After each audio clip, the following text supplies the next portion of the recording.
since I was 10 years old. This is what I've always wanted to do. The next step is beat Georgia, which is a mighty, mighty big task.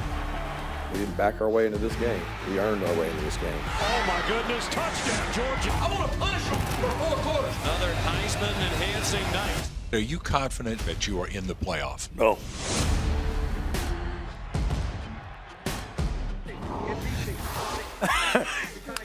It is Championship Saturday. There are games all over the place, but we are live in Atlanta. Woo! And we are stacked today. I mean, we've got an entire Jackson 5 coming up here of awesomeness around the college football landscape. It's Countdown to Game Day, presented by Samsung.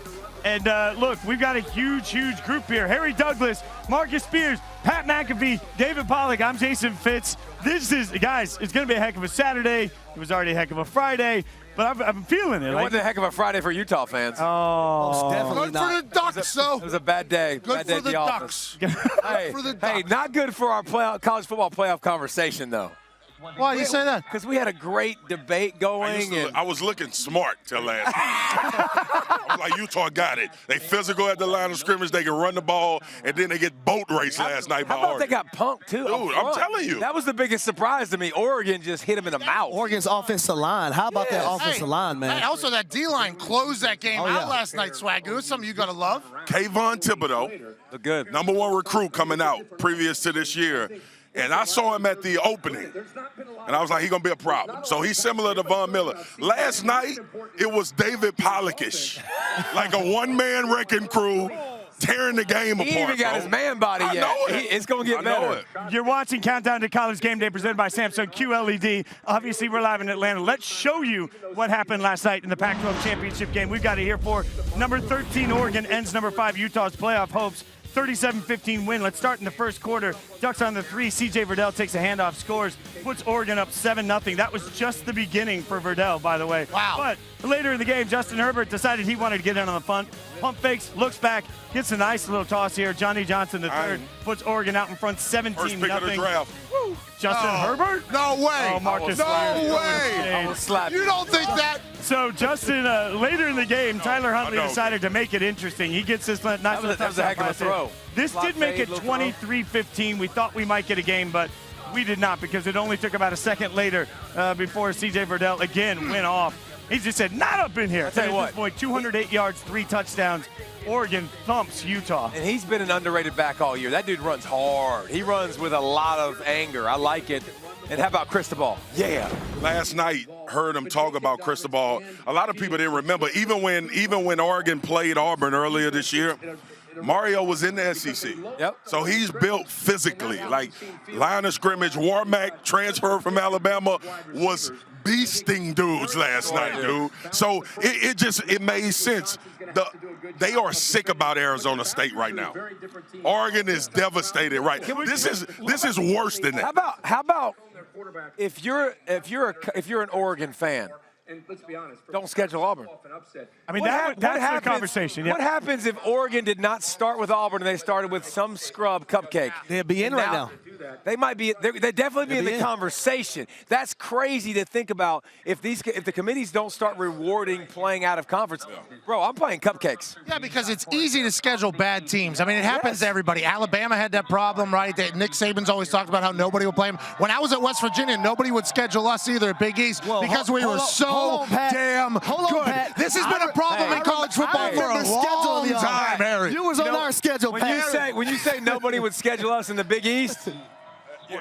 Hey, we ran the Bulldogs out of Atlanta whenever I played at West Virginia. It was actually a fake punt away from. It was actually a close game. It was. It was a good game. How much was the win by? It was a really close game. Yeah, by 3. It was a win by 3. Yeah, it was really close. Who was the field goal kicker for that team? That is a shame, David Pollack. Hey, wow. Marcus, kickers. No, but it is a kickers. Yeah, it is a real problem though in this college football thing because you should be rewarded for playing against difficult competition. competition. And I think the scheduling, like strength of schedule, comes into play. But you get an early loss, you're basically out of the conversation forever, and that happened to Oregon. And at this point, what we're talking about is a miraculous ending by Bo Nix, which didn't turn out to be the consistent thing we saw throughout the course of the season, is the difference between Oregon. And I realize it's easy to say and correct to say, hey, beat Arizona State, and this is a different conversation. But to Pollack's point, I mean, what you're looking at for right now for Oregon is opportunity lost. They win the Pac-12 for what? They will go to the Rose Bowl. That's great. Which is great, yeah. But let me take – go ahead, Eric. I love when teams schedule tough opponents. Yeah. I think it says a lot about your program. It says a lot about you as a coach, what you think about your players. So I think more teams need to do it. You see it with teams this year.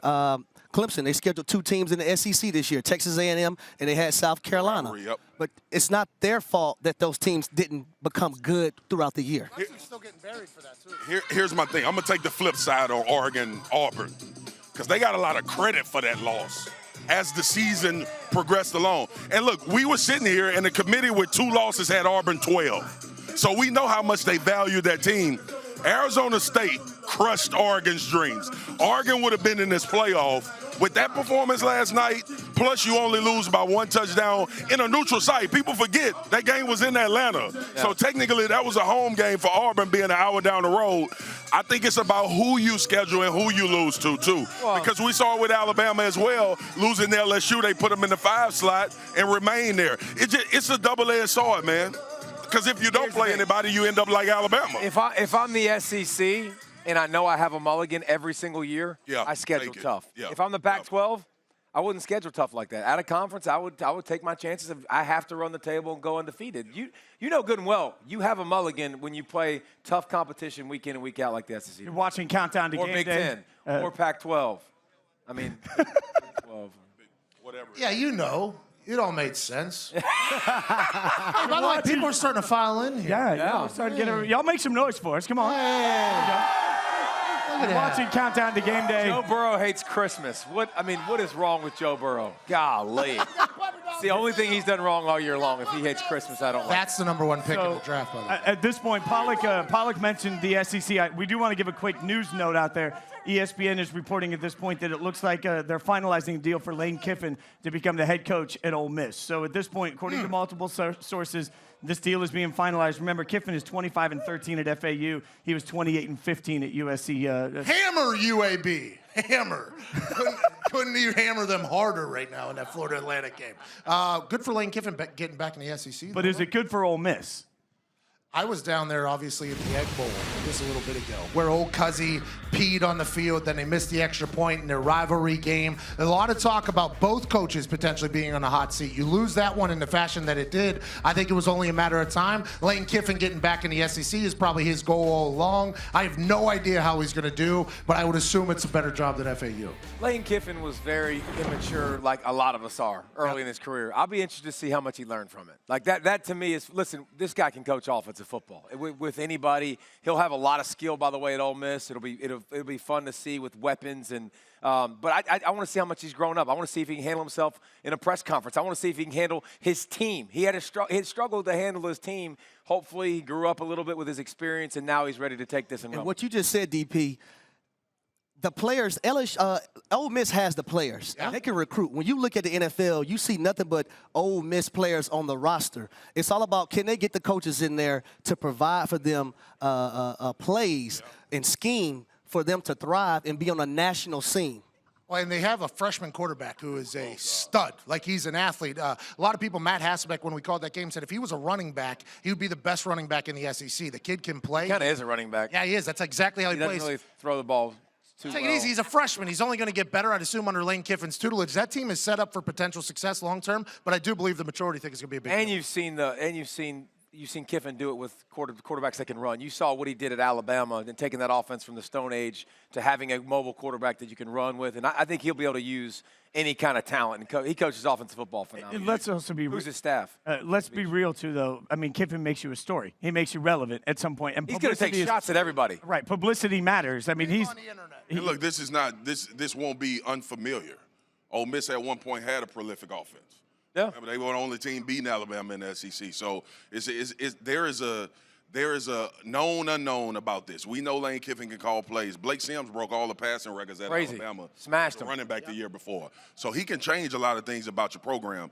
Now it's about, first of all, wading through their issues as a school and then getting Lane Kiffin to a point where you can let him go on the road and bring in some of this offensive talent. They're going to have to build it that way first. Now, Swagoo, I don't want to say this like right to you, especially in front of these LSU fans, but that Ole Miss, got high ground. Take advantage of it. That Ole Miss offense was very prolific. I mean, they put up 614 yards against. How many yards? 500 some rushing, 100 some against LSU. How many yards though total? 614 yards, which is the only knock on LSU right now is how many yards they gave up. They play today? Okay. Listen. Wow. Crickets. John Rice Plumlee, look, not to knock the kid. The kid balled against a lot of people. Like, he did his thing against LSU. Rich Rod did a great job with him. Absolutely. Rich Rod did a great job. Mike McIntyre. I actually thought that this hire would come from within Ole Miss. But the fact that you can get Lane Kiffin, you go that route. Because he's had success, proven time and time again. Like you said, bringing Alabama out of the Stone Age. But Rich Rod had John Rice Plumlee killing people, man. You know what's amazing is this conversation is stranger to have a couple years removed because when Lane Kiffin got there, he had all the momentum. No doubt. Like, they've kind of been okay. They're a good team, but they haven't been a dominant team at FAU. Yeah. They haven't smashed people. It's been kind of surprising that they haven't done as well as they have. Usually you see a coach that like this that gets a big-time job from a smaller school, they win big time. They haven't really won big time. Well, here's the thing, too, DP, and we talk about it all the time, Harry. You better want that smoke. You gonna come coach in the SEC West, bro. Hey, like, you better have your mind right. Don't care. Lane don't care. That's where I'm going. Yeah. They got the right one when it comes to being in games on Saturday because he gonna have these dudes believe it. We can get anybody. What do you think of this sign right here, Marcus? What do you think of that sign? Hey, get that sign right there. Wow, UGA doesn't need to burrow quarterbacks from Ohio State. I tell you what. That's pretty creative. They need to work on keeping one, though. This is not going to go anywhere. 6 years old. That's a 5-year-old child. Swaggo. Hey, he was ready to get that sign. Hey, blame his dad then. It's fair games out here, baby. It's fair just like games the in Atlanta. West, that kid wants to smoke. Carry that sign. Okay. So I'm coming with it back. Speaking of not wanting the smoke, I'm not going to want the smoke after this. Every week we do a Big Four. I got asked to do the Big Four this week on the top 4 conferences in college football. I'm going to stay off Twitter the rest of the day. It's time for Fitz's Big Four, brought to you by Samsung QLED TV. Check this out. This is a no. It's time for Fitz's Big Four. This week, we take a look at the top 4 conferences in college football this year, and I'll just run from Twitter for the rest of the day. At number 4 on the list, the Pac-12. This is all about the fact that the ACC stinks like that. Somebody's got to be 4. Utah and Oregon, the only 2 truly good teams here. USC did manage to have a better year than most of us expected.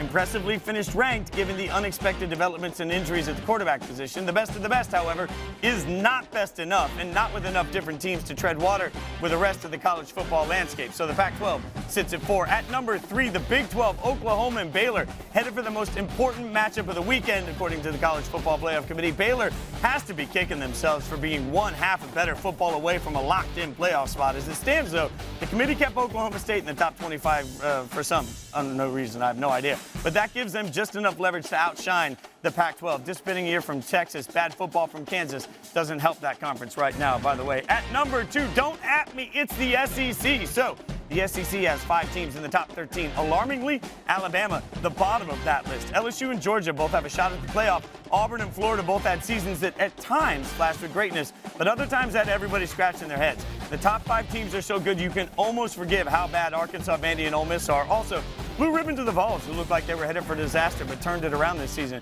At number 1 on the list, you know it, the Big Ten. Ohio State, best team in all the land. They have more top 25 wins than LSU, a higher scoring margin, and a higher yardage margin than LSU. That's important because a lot of the issues you have with the Big Ten schools has to do with how bad Ohio State beat them up. Still, Wisconsin, Penn State give the Big Ten 3 in the top 10. That's the same as the SEC, and 6 in the top 25 overall. Fear not. Apparently, I'm biased against whatever your favorite conference is, and I hate your favorite football team. At least that's what you'll tell me on Twitter. Tweet me at Jason Fitz. We'll see how I did. You're watching Countdown to Game Day, presented by Samsung QLED TV. We're live here in Atlanta for the SEC Championship. I'm Jason Fitz. We're hanging out with David Pollack, Pat McAfee, Marcus Spears, Harry Douglas. Whew. Got a drum line. I'm looking for anything to save me from that last conversation. That was not a comfortable top 4. How do you feel about that, Swagoo? I'm not going to fall in that trap. Okay, see, I didn't have a choice. I didn't have a choice. Because Fitz know he out of his damn mind. we don't have to reiterate that Fitz lost his mind. Okay, fine. But let's look then. Okay. Conference championships aside, let's look at the one we're at, the SEC championship game tonight. What do you guys this afternoon, I should say? Swagger, you got the mic in your hand. What are you expecting out of this one? We in Georgia. I relent to Georgia's favorite son to go first about this matchup. I don't know why Georgia's even wasting the gas money to come up. I mean, why are they? I mean, they got no shot, right? Like, no shot whatsoever. I mean, nobody's giving any respect to Georgia. They can't win this football game. Their defense they must not have played a bunch of good offenses, Marcus. They've just been playing a bunch of. They have not. Wait, Harry Douglas. They have not, DP. This is Harry Douglas's moment. Listen, when you look at UGA, you look at the top 50 teams in total offense this year. UGA only has one team on their schedule, Arkansas State. That's the only one. Yep. Only one. They shouldn't even show up, Marcus. Yeah, Pat. It might be a 50-point game. I don't even know why they show up. So I think the interesting thing here is obviously they have the number 2 scoring defense in the country right now. Georgia LSU, does, right? number 2 scoring offense in the country right and now. number 15 passing defense in the country, which Joe Burrow is going to try to feast on. No wide receivers, though, in the first half for Georgia, which I think is going to be a big deal. DeAndre Swift is going to have to get rolling. But for me, Joe Burrow is the number 1 pick in the draft. I think he's the most pro-ready guy. But tonight's going to be a big test. I mean, this is a big-time opportunity for old Burrow to prove himself, cement himself, not only the Alabama moment as a Heisman moment, but also today. I'm excited to see. I think it's going to be 6.5 is the spread. That is too big. I think this could be a very close game. I think it's going to be a very, very close game. But in the end, I think Hot Rod, respect the specs, knocks one through to get the win for the I'll say for this Georgia defense, if you do not put pressure on Joe Burrow, if you cannot blitz, that's man, zone, be physical with these guys, you stand no chance. If you don't make him uncomfortable and get Joe Burrow off his spot, you remember Thanksgiving just passed, right? Even, you have your carving utensils.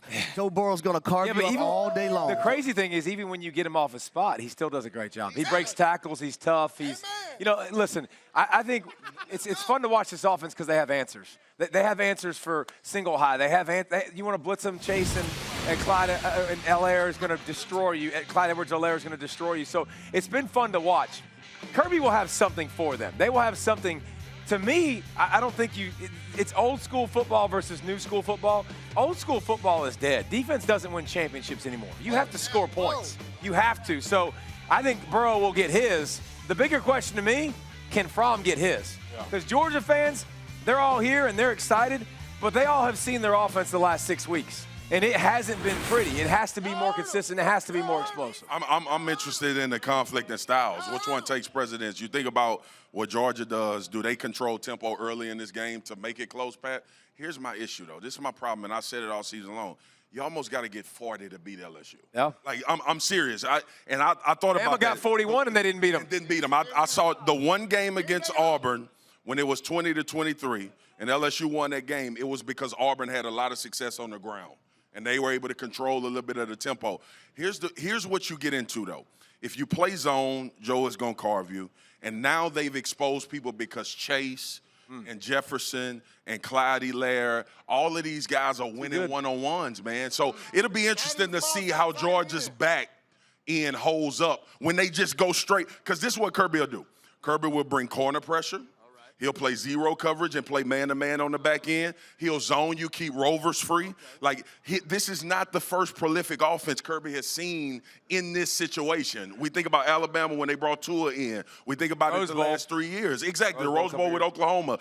Adjusted at halftime and was able to shut Baker Mayfield and them down. It'll be interesting to see. I just don't think anybody has something for Joe this year, bro. And I think the problem is the other side of the ball for Georgia. To your point you made earlier, Paul, like this offense for Georgia can't sustain drives. If they can't sustain drives, they're putting their defense on the field. If the defense is on the field the entire time, it's going to end up being a liability. This is a game that could be close but still get to 21-0 because of a few quick plays. By the time they get their full roster back in the second half, 21-0, just like that. I think Georgia's going to get crushed. And I think, listen, LSU can literally man up Georgia's receivers. I'm sorry, I got to be honest. Tigers beat everybody, run game. That's how I feel. You have Stingley Jr., you have Dale Pitt at safety, you have Kristen Fulton, you have the inexperienced receivers for Georgia. They might have trouble getting off the line of scrimmage alone. Marcus, you might disagree with this, but we can mention all those names. Those dudes have underperformed. I don't care. You can slice it any way you want to, bro. You can mention Delpit all you want. But the big stage is today. That's great. Delpit, He's not playing this year like he has in the past. That's a fact. He's been injured this year, though. He's not, when he was healthy, he ain't playing like he was in the past. Okay, that's a fact. That's a fact. Fulton the first game gave up more touchdowns than he did all last year. This is me and David's thing. Like, we get crushed for being critical, especially when it comes to our teams. I was one of the harshest people on LSU's defense this year, because it was unfamiliar. That's the part you've always been able to hang your hat on. And you said if this team had a kink in the armor, it was that side of the ball. Now, what I will say, DP, last week, they came out, giving up 7 to A&M. Yep. I don't know if that turned a corner for them, but if it did, then this team is dangerous. Here's the deal, though. Ohio State can match your offensive production. Yep. Clemson can match your offensive production. The only reason we're not having this same conversation about Georgia is because of the struggles offensively. So when we see this game, when we see this play out, I still believe what conflicting styles. This is what Georgia does to people. It's death by 1,000 drips. I'm going to hand it off to DeAndre Swift. I'm going to throw a quick little out route. It'll be 3rd and 2. My big physical offensive line get a first down. We're going to methodically go down the field. We're going to keep Joe Burrow on the sideline, which is the best defense, and we're going to try to win this game this way. That's why they play low-scoring games. People got mad about 19-13 against A&M. They dominated time of possession and held the ball forever. So it's really about the style. Wrong team. It's okay. It's all good. But it's really about the style, man. It's really about the style. I'm excited about it because, like you said, old school, new school football. Yeah. Okay, so it's Countdown to Game Day. You're watching. It's David Pollack, Pat McAfee, Marcus Spears, Harry Douglas. I'm Jason Fitz.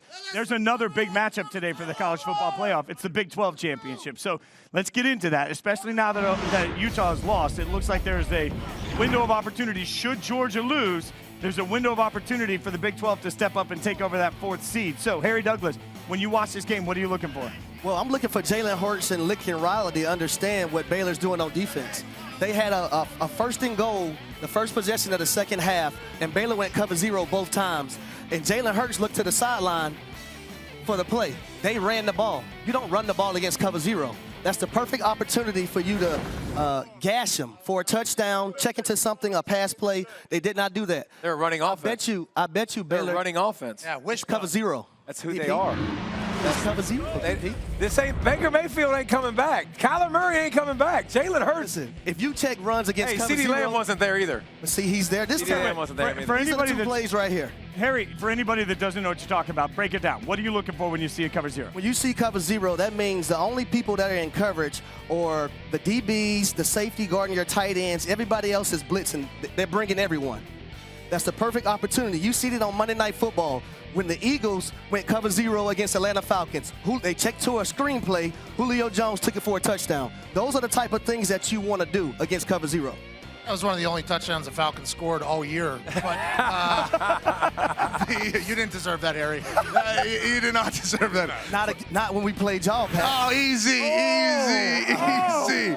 Okay, by the way, respect, and 100% true. But for me, I talked to Matt Rule earlier this week, right? And the thing he said is in the first half of that game against Oklahoma, they learned that they were a top team in the country, Baylor. He said in the second half, we learned quickly why Oklahoma has always been one of the top teams in the country. I think the thing to look at here is Phil Snow, defense coordinator for the Baylor Bears. They're running the 3-3-5 this year because of their personnel. And I think Phil Snow's been coaching for I think 75 years, I believe. 85. Yeah, I think, sorry about that. I was off by a decade. But 85 years. Getting a chance to see Lincoln Riley's offense both fail in the first half and succeed in the second half, I think is going to help them in preparation here. And if Denzel Mims and Charlie Brewer can move the ball just a little bit, I think there's a chance we could see the Sick'em Bears in the top 4. I got scared when you did that. It was like flashback. Yeah, I got you. Good job. Yeah. Here's the thing. I go back to the 3-3-5. You know who else was giving people problems? West Virginia when they were doing it. And you think about the Big 12. Defense? Any semblance of defense, which is Oklahoma. Oklahoma has gotten better. Let me give them credit for what Alex Grinch did, bringing this defense up to the fold. But Baylor proved to me, it was Wisconsin a couple years ago, undefeated. We but it ain't paper champion. Right? No big Minnesota. wins. We had the same idea. Baylor might be that. Baylor might be a problem for people, man. Now, with that being said, we go to Clemson, we go to Ohio State, we go to LSU, we go to Georgia. How do you fare against those teams? And that's what we're talking about at this point. Like, we're talking about the Big 12 championship, but we're talking about 4 seed. We're talking about how do you match up with the guys that perceivably are going to be in that position. And I mean, it's not good. I don't believe it. No. And you know what's that's why it's going to be very important to get the number 1 seed. Yep. The number 1 seed has a distinct advantage over everybody. So when you're talking about Ohio State and LSU and people say it doesn't matter, it matters. It matters. So let me run a quick question down to each of you. Okay, let's say magical scenarios. Georgia loses the SEC championship in a nail biter like McAfee. Well, you predicted a win. Victory. But a very predicted close, a boat race. Right, my fault. Yes. A very, very close game for Georgia. They lose. All right. Baylor turns around and wins the Big 12 championship. Any chance a 2-loss Georgia team actually goes in above? No. I don't think it can. Strictly because the Big 12, if their champion doesn't get in over a 2-loss SEC team, I mean, there is going to be potential revolt in college football world, and that is something they have to actually deal with. Well, it already took precedent. Like, they used the eye test of Ohio State. So to your point, Fitz, like, they can make an argument, well, this team still ain't better than Georgia, but they ain't going to do it because the narrative would be totally wrong. Yes. Big 12 champion has to go in over a 2-loss SEC team. Okay, so you mentioned Ohio State. Let's take a look at that other game. Big Ten championship game, obviously. Ohio State, number 8, Wisconsin. A lot of us were eager to put Minnesota in this game quickly. Wisconsin came out last week and said, not up in here. So now we're looking at a Wisconsin-Ohio State matchup that we just saw recently, and it did not go well. So Harry Douglas, second time around, what can be different for Wisconsin? If you Wisconsin's offense, if you do not chip, bang, slice, cut, have a plan for Chase Young. You can't cut him. What are you talking about? You can't slice him like that. What are you talking about, bro? You stand no chance whatsoever in this ball game. You have to rush the football, and when you do double them, because when I watched the film, they actually tried to double Chase Young, but Chase Young was the hammer, and the 2 offensive players were the nail. You have what about when they tried to block him with a tight end? That was good too. Well, you can't block him one-on-one with a tight end, a back, or a tackle. It's not going to work whatsoever. Yeah, listen, it's not just it's not. We'll talk about him. I was going to say, it's not our freak shows. Like, this guy with his hands, first of all, there's a lot of people with quick first steps. He's got a quick first step, a quick second step, a quick third step, and he's got phenomenal hands. He's not a human. I'm telling you, I don't think he's a human. He's a cyborg. He's a transformer. He's something. But you can't stop him. You can only hope to contain him. Yeah, you find. Look, you try to find kinks in armor. Like, when we breaking these guys down for the draft, and I used to always say, I played with DeMarcus Ware in Dallas. Great pass rusher. People talked about him getting off the edge. He played the run like he was 350. Like, just physical, just knocking offensive linemen off their feet, taking care of tight ends. When you tried to block him with a tight end, that was probably your last job you had as an offensive coordinator. But when you look at Chase Young and you look at his ability, I think Ohio State ascended everybody because of one sole player, him. Yeah. That's why they are number 1 in the country, because of Chase Young. They have him and nobody else does. Pat? It feels like every single week, whenever you say Ohio State's going to win by 50, that at some point it's going to come back and bite you. But for this team, they have 3 Heisman candidates. And I know that the Bosa brothers were there, but it feels like almost like a Jadeveon Clowney type situation with when Chase Young's on the field. He's better than Clowney and Bosa. Think about that. And he's unstoppable. He's better than both of them. And you look into the college football playoff when Ohio State gets in there, it's like everybody talks about Clemson being incredible, but who's going to stop Chase Young? I mean, that is really the question. Who is going to stop Chase Young? And I'm not sure any team's going to be able to do it. Wisconsin, I love Jonathan Taylor. I think he's a great back. I like what Wisconsin has done. They embarrassed Minnesota last week. I think P.J. Fleck and them, the Gophers, will row the boat and learn from that. But for me, this Ohio State team is so damn good, and they do it in all 3 phases. It's something that's tough to stop. Well, I think if Wisconsin has a chance, you got to get JT going. First game, he only had 52 yards rushing. Agreed. And that puts Cohen in a bad situation. We already know he's not the best passer in college football today. Can you imagine JT at Ohio State? Oh my God. If he didn't run against – if JT and Swift didn't run against 14-man boxes, they would destroy college football. They would put up some stupid numbers, and they already are. And then let's throw Joe Burrow in there, too. You got Joe. I like holding the mic for you, Do too. you? Hold on. Let's we got so many stars here. We can't do this, Swaggo. You know what I mean? Look at this. The Bulldogs are about to get hot today and just embarrass the LSU Tigers. How do you feel about that, Swaggo? Swagger's got nothing. We coming. All right, so we got a minute before game day, so I'll ask each of you another question. At the end of the day, who's the number 4? Who ends up being the number 4 team in the country? Pollack? Baylor. Baylor. So you're taking Baylor over Oklahoma. Me too. Yep. All right, you didn't even get that. Swagger's not sharing the mic for that one. I'm going Oklahoma, bro. I respect and know what Jalen Hurts is in these. Safe money. It's definitely a lot safer to pick. I can't go against him. He's been in this. I'm going Jalen Hurts. He's been in these moments like Swaggle just said. So the couple of things we've just figured out is that y'all are split on the Big 12 championship, and nobody thinks Georgia's winning today. Correct. I mean, that's what. How are you not saying Georgia? You said Georgia's going to win by a field goal. Yeah, I lied. Plus 6.5. Plus 6.5. I'm taking that. But boy, that's on me. That's on me. It's been a crazy 20 minutes here. Oh, yeah. I've been Stick around. This guy is Game Day's coming up next. Strap it up. Game Day's coming up next. Don't go anywhere. Thanks for hanging out with us. Come back next week. This is the Countdown to Game Day.